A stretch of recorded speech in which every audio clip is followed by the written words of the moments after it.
please subscribe and don't forget to press the bell icon to get notified whenever we upload a new video. और बाजार की चाल आपकी screen पर लेकर आएंगे, जहां पर आज देखिए कुछ रौनक का मूव बनता हुआ दिखाई दे रहा है।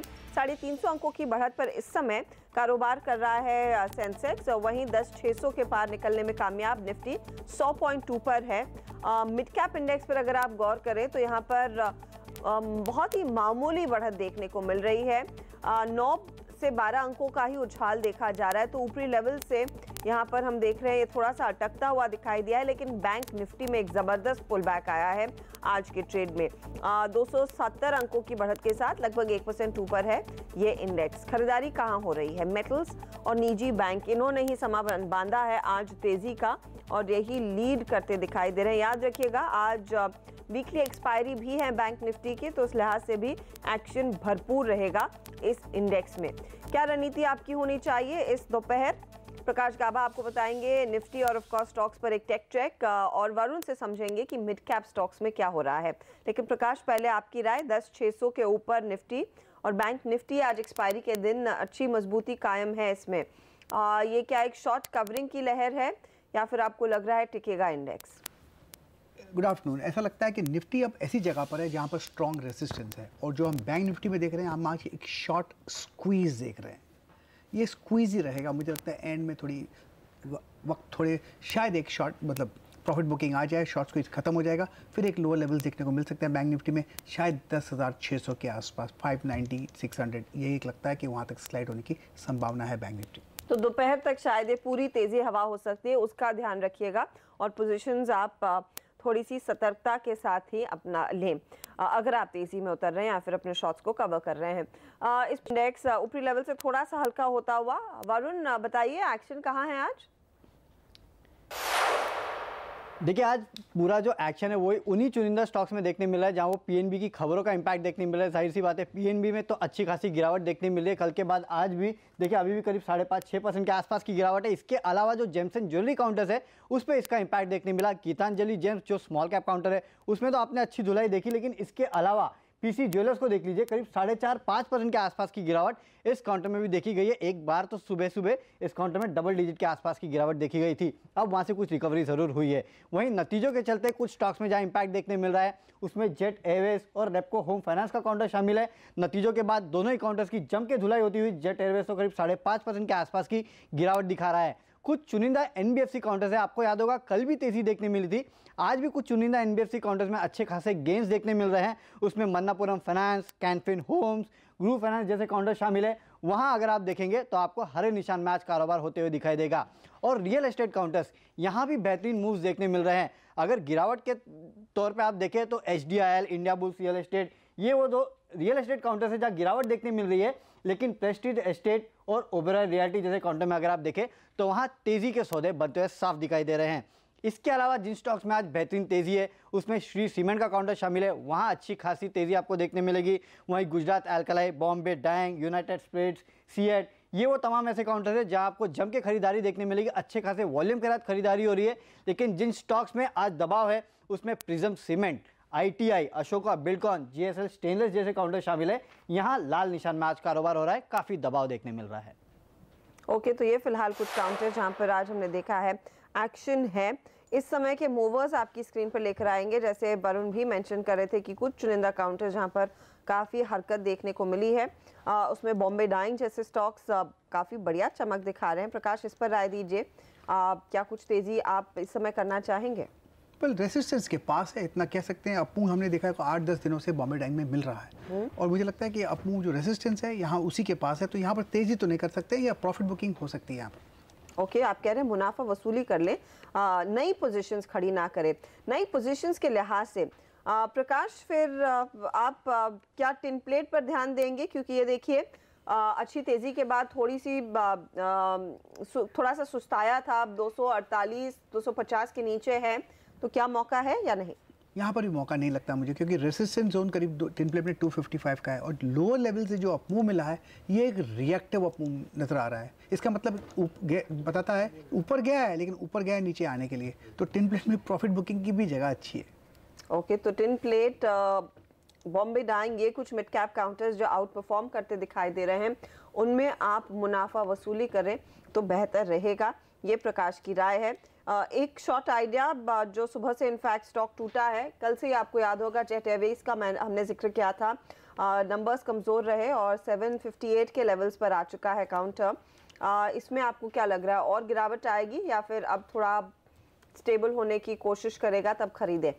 मेरे ख्याल से गिरावट आएगी। यहाँ पर जो मूव हमने देखा 650 से 850 तक, ये रिएक्टिव अप मूव था, ऊपर गया था नीचे आने के लिए। मुझे लगता है फिर एक गिरावट आएगी, शायद एक लोअर लेवल्स 700 का भी देख पाएंगे जेट एयरवेज में। वीकनेस काफ़ी हद तक क्लियरली नजर आ रही है। तो जेट एक तगड़ा शॉर्ट आइडिया इनफैक्ट खड़ा हो रहा है। रेपको होम में कल हमने देखा था अच्छी तेजी आई और आज ये थोड़ा सा एक रिएक्टिव मूव दिखाता हुआ मुनाफा वसूली हावी है। मदरसन सुमी के साथ साथ एनसीसी तो इनफैक्ट होल्ड आउट कर रहा है लेकिन फ्लैट है। मदरसन सुमी पर आप अपनी राय दीजिए प्रकाश, क्योंकि नंबर्स के बाद विदेशी ब्रोकरेजेस काफ़ी सर्कमस्पेक्ट है। उनको लगता है कि ये क्वार्टर थोड़ा सा नर्म रहा लेकिन अगले साल में ज़्यादा एक्शन रहेगा। तो अगर किसी ने लॉन्ग टर्म के लिहाज से निवेश करना शुरू करना है, वो बेहतर लेवल कौन सा है? 320 के आसपास, वहाँ तक थोड़ी गिरावट नज़र आती है तो वीकनेस क्लियर है। लो लेवल्स देखने को मिल सकते हैं अराउंड 320-25 के आसपास वहाँ आता है, तो शायद वहाँ पर एक बाय सिग्नल जनरेट हो फिलहाल, लेकिन वीक नज़र आ रहा है। ओके, तो ये फिलहाल आपके लिए राय मदरसन सुमी पर। लेकिन आज फिर देखिए सुर्खियों में तो पंजाब नेशनल बैंक ही है, सभी की नजरें इसी स्टॉक पर है। दरअसल नीरव मोदी के घोटाले के चलते आज इस स्टॉक की फिर जोरदार पिटाई हुई। 136 के लेवल्स पर 6% के नुकसान के साथ ट्रेड दिखा रहा है। आज सुबह से एनफोर्समेंट डायरेक्टरेट यानी कि ईडी नीरव मोदी के मुंबई स्थित घर सहित 12 ठिकानों पर छापेमारी कर रहा है। जांच एजेंसियां पीएनबी हेडक्वार्टर पहुंच चुकी हैं। बैंकिंग सूत्रों के मुताबिक कुछ दूसरे बैंकों पर भी इस घोटाले की आंच आ सकती है। ज्यादा डिटेल्स के लिए चलते हैं मेरे सहयोगी प्रदीप पांड्या के पास। प्रदीप, बताइए, नीरव मोदी तो देश छोड़कर स्विट्जरलैंड पहुंच चुके हैं, लेकिन ये पूरा जो घोटाला निकल कर आया है और शायद ये 11,000 करोड़ से ज्यादा का घोटाला साबित होगा, किन दूसरे बैंकों पर असर पड़ता दिखाई दे सकता है? काफ़ी सारे बैंक जो इस घोटाले की आंच जिनके ऊपर आएगी, और इसकी वजह ये कि इन्होंने जो हम कह सकते हैं कि गलत तरीके से इशू किए हुए एलसीज थे या लेटर ऑफ अंडरस्टैंडिंग थे, उनके सामने लोन्स दिए हैं या ट्रांजैक्शंस किए हैं और फिर वो पैसे उनके हाथ में वापस नहीं लौटे हैं। तो इन बैंक्स में मोटे तौर पे तो यूनियन बैंक की विदेशी ब्रांच से ट्रांजैक्शन हुआ है 2300 करोड़ के आसपास का, तो वहाँ पर बड़ा एक्सपोजर है। इलाहाबाद बैंक का 2000 करोड़ का एक्सपोजर है और साथ ही साथ इनफैक्ट एक्सिस बैंक का भी बड़ा एक्सपोजर 2000 करोड़ के आसपास था, पर जैसी जानकारी आ रही है कि उन्होंने वो बेच दिया है ऑलरेडी, तो अब उनको नुकसान नहीं होगा ऐसा लगता है। 960 करोड़ के आसपास एसबीआई का भी एक्सपोजर है। तो ये कुछ एक बड़े बैंक्स हैं जिनको नुकसान होता हुआ नजर आएगा, जिनकी विदेशी ब्रांचेस से ये ट्रांजैक्शन हुए हैं। इसके अलावा bank of India, Canara bank के भी ट्रांजैक्शंस हैं, उनका हिस्सा शायद थोड़ा छोटा है। तो ये कई एक बैंक्स इसके दायरे में आ रहे हैं, क्योंकि एक बार जब एक एलसी इशू हो गया तो उसके सामने फिर उसकी डिस्काउंटिंग होती है, जो बिल्स जनरेट होते हैं। इसके अलावा बायर्स क्रेडिट आता है, और एक ट्रांजैक्शन जब आप दिखाते हैं तो उसके सामने दूसरे बैंक्स, चूंकि ये मान लेते हैं कि पीएनबी में एक बोनाफाइड ट्रांजैक्शन हुआ है और किसी भी बिजनेस को कई तरह से फंडिंग करने के लिए वो तैयार हो जाते हैं, तो नेचुरली वो सभी कई सारे ऐसे बैंक हैं जो इसके शिकार हुए हैं। लेकिन प्रदीप, नीरव मोदी ने आखिर इतना बड़ा फर्जीवाड़ा किया कैसे, ये अगर समझा सके, क्योंकि ये जैसे आप कह रहे हैं कि शायद पीएनबी की ओर से इनिशियल पहले वो लेटर ऑफ अंडरटेकिंग इशू हुआ था और फिर दूसरे बैंकों को इन्होंने इस घपले के घेरे में लिया है। समझाइए इनकी मोडिस ऑपरेंडी क्या रही है? देखिए, एलसी जो सबसे पहले इशू किया जाता है और फिर आगे ज़रूरत पड़ने पर उसकी एलओयू भी इशू किया जाता है। अगर आप एलसी का प्रिवेलेंस देखें तो किसी भी एक्सपोर्ट इंपोर्ट के ट्रांजैक्शन में एलसी की ज़रूरत पड़ती है, क्योंकि जो सप्लायर है वो बायर को नहीं पहचानता या उस पर भरोसा नहीं करता, जो सप्लायर का बैंक है वो बायर को नहीं जानता। तो ऐसी स्थिति में आपका बैंक, अगर आप इंपोर्टर हैं तो आपका बैंक एक एलसी इशू करता है और वो एक तरीके से गारंटी देता है कि वो आपको जानता है, उसको भरोसा है कि आप पेमेंट करेंगे और बदले में फिर वो इनफैक्ट जो भी इंपोर्टर्स हैं, जो एक्सपोर्टर्स हैं, जो सप्लाई कर रहे हैं, उनको पेमेंट करेगा। तो यहाँ पर ऐसी सिचुएशन बनी है कि इंपोर्टर की तरफ से पीएनबी था और जो एलसी इशू किए गए उसके सामने दूसरे बैंकों ने दूसरी तरफ की जो पार्टीज थी, सप्लायर्स थे, उनकी फंडिंग कर दी, या कुछ रिलेटेड पार्टी भी इस मामले में हो सकती हैं जिनकी फंडिंग कर दी गई और उस रास्ते से पैसा निकल गया। अब जब भी ये एलसी या जब एलसी जारी होता है तो वो 90 दिन के लिए होता है, और अगर उसको एक्सटेंड करना पड़े तो फिर उसके सामने आप एलओयू जारी करते हैं। लेकिन ये जो भी पेपर्स बनते हैं, एलसी हो या एलओयू हो, उसकी एंट्री किसी भी बैंक के सिस्टम में होती है। अब आज के तारीख में आप देखिए, हम और आप और सभी लोग लाखों रुपए के ट्रांजैक्शन इंडिविजुअली और मिल करके हजारों करोड़ के ट्रांजैक्शन हर रोज अपने मोबाइल फोन से ही कर लेते हैं, लेकिन कभी ऐसा नहीं होता कि पैसा किसी के अकाउंट की जगह दूसरे के खाते में चला जाए। तो इतने बड़े पैमाने पर ये पैसा यहां से वहां चला गया और किसी को पता नहीं चला, ये बड़ा सरप्राइज है। इसकी जो वजह बताई जा रही है वो ये है कि पहली तो ये कि जो एंट्रीज बैंक के सिस्टम में हैं, यानी जो सेंट्रलाइज्ड उनका बैंकिंग सॉफ्टवेयर है, सीबीएस है, उसके अंदर जो एंट्रीज हैं वो या तो गलत हैं या इनकम्प्लीट हैं या बाद में उनको शायद बदला गया है। ऐसा कहा जा रहा है कि कुछ एंट्रीज छोटे अमाउंट की हुई और बाद में वो बड़ा अमाउंट हो गया। और सबसे जो बड़ा मिसमैच हुआ है, जैसा कि बताया जा रहा है यहाँ पर, वो ये है कि दो बैंकों के बीच में जो सिस्टम है स्विफ्ट का, उसके अंदर जो मैसेजेस एक्सचेंज हुए हैं वो अलग हैं और वो अमाउंट और वो ट्रांजैक्शंस बैंक के सीबीएस में रिफ्लेक्ट नहीं हो रहे। अगर ऐसी स्थिति है तो फिर यहाँ पे मामला बहुत ही सिंपल हो जाता है कि बैंक में एक कोई भी अधिकारी जिसने इस ट्रांजैक्शन को इनिशिएट किया और दूसरा उसका सुपीरियर जो इसको अप्रूव करता है, इन दोनों के बीच में अगर मिली भगत हो तो वो मिल करके ये काम कर सकते हैं। अब यहाँ पर पीएनबी ये कह रहा है कि हमारी गलती नहीं है, दूसरे बैंकों के कर्मचारी भी इन्वॉल्व थे, इसलिए दूसरे बैंकों को भी ये लायबिलिटी शेयर करनी चाहिए। और दूसरे बैंक कह रहे हैं कि नहीं, गड़बड़ केवल पीएनबी में हुई है और हम तो उसके विक्टिम हो गए। तो जाहिर है कि ये जांच अभी और धीरे धीरे आगे बढ़ेगी और मोडस ऑपरेंडी का भी पूरा खुलासा धीरे धीरे होगा। शुक्रिया प्रदीप, डिटेल में समझाने के लिए कि एग्जैक्टली नीरव मोदी के केस में हुआ क्या है। देखिए, इस समय खामियाजा तो निवेशकों को भुगतना पड़ रहा है, क्योंकि पीएनबी हो, यूनियन बैंक हो, इलाहाबाद बैंक हो, इनके नाम निकल कर आए हैं और इन स्टॉक्स की पिटाई हो रही है। पीएनबी जहां 6% नीचे है, यूनियन बैंक इस समय करीब 2% के नुकसान पर ट्रेड करता हुआ, और इलाहाबाद बैंक तो 4.5% टूट चुका है। तो ये स्टॉक्स इनफैक्ट फोकस में। प्रकाश, मुझे बताइए, क्या यहाँ पर अब भी एक शॉर्ट कॉल लिया जाए या पोजीशन है तो काटी जाए? पोजीशन तो काट सकते हैं, और शॉर्ट की अगर करें बात तो ये शॉर्ट भी हो सकता है। लेवल्स में करीब 126 में थोड़ा सपोर्ट है, लेकिन मुझे लगता नहीं कि यहाँ पर होल्ड करेगा। वीकनेस जो है काफ़ी हद तक अपेरेंट है। ये आपने कहा यूनियन का, राइट? ये पंजाब नेशनल बैंक है। पंजाब नेशनल बैंक, लेकिन इलाहाबाद और यूनियन पर आपकी सलाह क्या होगी? यूनियन बैंक में भी वीकनेस है, कहीं पर स्ट्रेंथ नज़र नहीं आती है। ऐसी जगह पर ट्रेड कर रहा है कि और भी लोअर लेवल्स देखने को मिल सकते हैं, शायद 100 के आसपास एक साइकोलॉजिकल सपोर्ट मिले। इलाहाबाद बैंक की बात करें तो यहाँ पर तो काफ़ी वीकनेस है, लेवल्स करीब 45 के नज़र भी आते हैं, एक बार सिर्फ 50 तोड़ दें। ओके, तो ये फिलहाल लेवल्स और कमजोरी के तरफ इशारा कर रहे हैं, चाहे इलाहाबाद बैंक हो, यूनियन बैंक हो या फिर पंजाब नेशनल बैंक हो। हम लेंगे एक छोटा सा ब्रेक में जाते जाते आपके लिए लेकर आएंगे मिड कैप इंडेक्स, क्योंकि मिड कैप इंडेक्स अब टूटा है 77 पॉइंट नीचे। ये दिखेगा, पीएनबी पर तो दबाव बना ही हुआ है। बैंक ऑफ बड़ौदा में मैं देख रही हूँ 1.5% की बिकवाली बढ़ गई है। India bulls rail, Jain irrigation, ITI और TV18 ब्रॉडकास्ट, अदानी एंटरप्राइजेज, ये इस समय के टॉप लूजर्स हैं जो मिड कैप इंडेक्स को नीचे खींच रहे हैं। हम लेंगे एक ब्रेक में जाते जाते इस समय का तत्काल ट्रेड आपकी स्क्रीन पर ले आते हैं।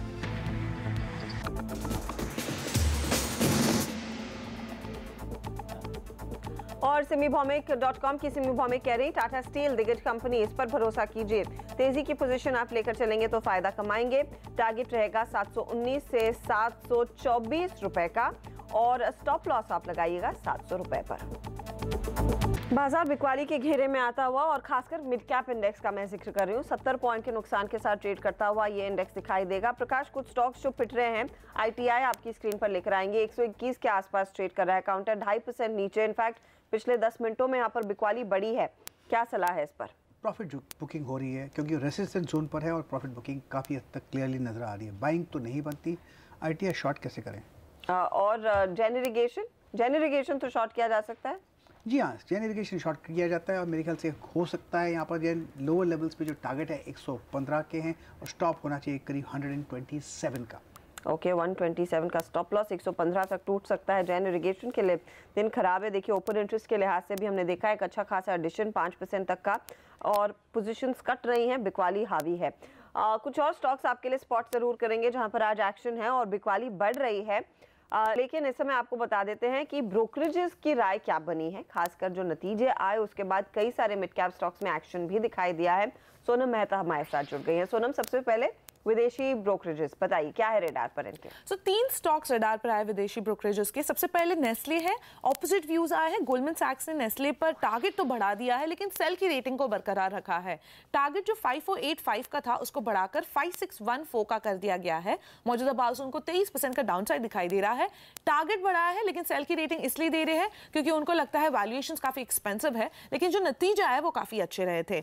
वही सीएलए से बुलिश है नेस्ले पे, 23% का अपसाइड टारगेट है उनका 8950 का और उन्होंने स्टॉक को अपग्रेड कर दिया है। आउट परफॉर्मेंस या बाय की रेटिंग दे दी गई है। उनके मुताबिक नतीजे बेहद ही मजबूत है और मीडियम टर्म में ग्रोथ आउटलुक बेहद ही मजबूत दिखाई दे रहा है। मदरसन सुमी पर भी ऑपोजिट व्यूज है। सबसे पहले क्रेडिट स्विस ने यहाँ पे लक्ष्य को घटाया है, 460 से 440 का टारगेट कर दिया है, लेकिन अब भी उनको मौजूदा भाव से 23% का अपसाइड दिखाई दे रहा है। उनके मुताबिक नतीजे कमजोर है लेकिन वित्त वर्ष 2019 बेहद ही मजबूत लग रहा है कंपनी का। वही सिटी ने मदरसन सुमी पर 250 का टारगेट दिया है। सेल की रेटिंग को बरकरार रखा है। मौजूदा भाव से उनको स्टॉक में 30% का डाउनसाइड दिखाई दे रहा है। एनसीसी पर पूरी तरह बुलिश व्यू ही है। सीएलएसए ने यहाँ पे लक्ष्य बढ़ाया है, 130 से बढ़ाकर 160 का टारगेट कर दिया है। बाय की रेटिंग को बरकरार रखा है। मौजूदा भाव से उनको स्टॉक में 26% का अपसाइड दिखाई दे रहा है। वही मैक्वायरी ने एनसीसी पर भी 160 का टारगेट दिया है क्योंकि उनको नतीजे बेहद ही पसंद आ रहे हैं और ऑर्डर बुक बेहद ही मजबूत दिखाई दे रहा है। ओके, ये फिलहाल मैक्वायरी जैसी कंपनियां जो विदेशी ब्रोकरेजेस है उनकी रिपोर्ट्स, लेकिन डोमेस्टिक ब्रोकरेजेस ने भी कुछ स्टॉक्स शॉर्टलिस्ट किए। सोनम, कौन से मिड कैप्स पर ध्यान दिया है? काफी इंटरेस्टिंग नाम सामने आए हैं। सबसे पहले वोल्टेम ट्रांसफॉर्मर्स, कोटक की यहाँ पे रिपोर्ट है और उन्होंने लक्ष्य बढ़ा दिया है स्टॉक पर 1248 से टारगेट को बढ़ाकर 1349 का टारगेट दे दिया है। बाय की रेटिंग को बरकरार रखा है। मौजूदा भाव से उनको स्टॉक में 22% का अपसाइड दिखाई दे रहा है। उनके मुताबिक नतीजे बेहद ही मजबूत है, बल्कि इलेक्ट्रिक इक्विपमेंट बिजनेस में उनको यही कंपनी सबसे ज्यादा पसंद आ रही है। अब एंटीक ने आज कवरेज शुरू किया है स्ट्राइड शासन पर। बाय की रेटिंग के साथ टारगेट दे रहे हैं 970 का। मौजूदा भाव से उनको स्टॉक में 35% का अपसाइड दिखाई दे रहा है। उनके मुताबिक कंपनी का बैलेंस शीट बेहतर हो रहा है और काफी सारे मार्केट में कंपनी एक अच्छे पोजीशन पर आ गई है। एडलवाइज ने इप्का लैब पे आज टारगेट बढ़ाया है, 750 का टारगेट कर दिया है। रिड्यूस या बाय की रेटिंग कर दी गई है, अपग्रेड कर दिया है स्टॉक को। मौजूदा भाव से उनको स्टॉक में 17% का अपसाइड दिखाई दे रहा है। उनका मानना है दिक्कतें अभी भी बनी हुई है, काफी सारी अनसर्टेनिटीज है, लेकिन उनका मानना है शायद वर्स्ट कंपनी के लिए खत्म हो गया है। शुक्रिया सोनम इस अपडेट के लिए। इप्का लैब्स हाउएवर आज करीब 2% नीचे, लेकिन टारगेट बढ़ाया है।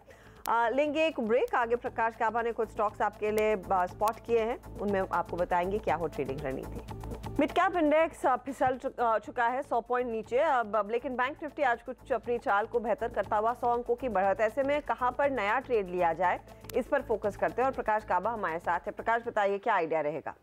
कमेंस इंडिया मुझे ठीक नजर आता है। स्टॉप होना चाहिए 825 का। पहले 840 टारगेट था, उसको मॉडिफाई करके 860 कर देते हैं, तो मेरे ख्याल से वहाँ 855 कर देते हैं, वो सही रहेगा। कमेंट्स के लिए वहाँ पर एक बाय है। ओके, स्टॉक जो वीक नजर आ रहा है वो है अडानी एंटरप्राइजेस। काफ़ी हद तक वीकनेस नजर आ रही है।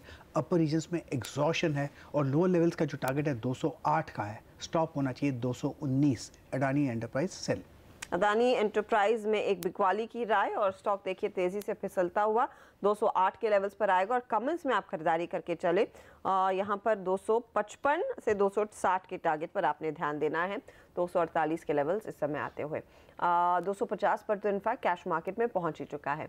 शुक्रिया प्रकाश हमारे लिए समय निकालकर अपनी राय देने के लिए। हम लेंगे इसी के साथ एक छोटा सा ब्रेक, लेकिन आप बने रहिए सिंधी सी आवाज के साथ, क्योंकि ब्रेक के ठीक बाद लेकर आएंगे नो योर कंपनी। नमस्कार।